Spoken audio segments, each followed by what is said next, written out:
বাড়িতে থাকা উপকরণ দিয়ে খুব সহজে কালকে বানিয়ে নিয়েছিলাম এগরোল। কালকে রাতের বেলা এটা বানিয়েছিলাম। তো এটা তো আমার হাজব্যান্ডের জন্য রুটি বানানোর জন্য আটা মেখে রেখেছিলাম।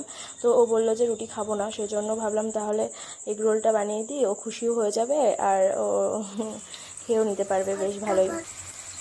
তো মাঝে মাঝে ও এরকম আবদার করে যে এটা খাবো না ওটা খাবো না, তখন আমি আবার ওকে এটা ওটা বানিয়ে দিই। তো ও ভালোই খেয়ে নেয়। তো তারপরে দেখো এগ রোলটাকে রুটির আটাটাকে ওটা ভালো করে একটু তেলের মধ্যে সেঁকে নিচ্ছি। তেলে নিয়ে এই শসা, পেঁয়াজ, লঙ্কা এগুলো কেটে নিয়েছি। বাড়িতে যেগুলো ছিল সেগুলোই দিয়েছি। তো ডিম দুটো নিয়েছিলাম, যেহেতু দুটো এগরোল করবো। তো ডিমটাকে ফেটে নিচ্ছি। দেখো বাজারে যেরকম করে সেরকম তো আর ওরকমভাবে তো আর পারবো না, তো এরকম আর কি নর্মালি যেরকম পেরেছি সেরকম করেছি। এবার ডিমটাকে একটু করে নিলাম। ফ্রাইং প্যানে করলে এটা ভালো হয়।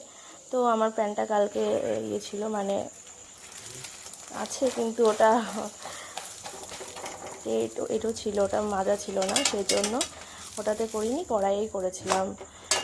দেখো এবার এটাকে সুন্দর করে ভেজে নিলাম। এবার তুলে নিচ্ছি। এবার এটাকে সুন্দর করে সাজাবো।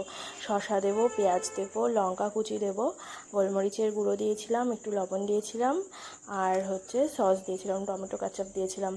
তো এর সাথে একটু কাসুন্দি আর তোমার ধনেপাতা কুচি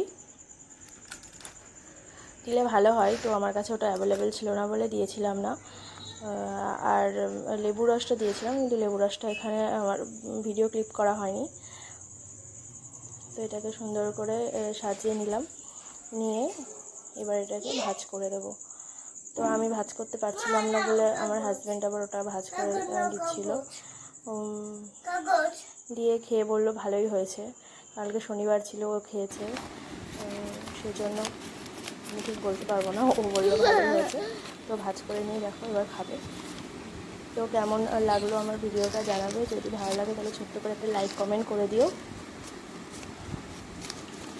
টাটা বাই বাই ফ্রেন্ডস, সবাই ভালো থেকো, সুস্থ থেকো।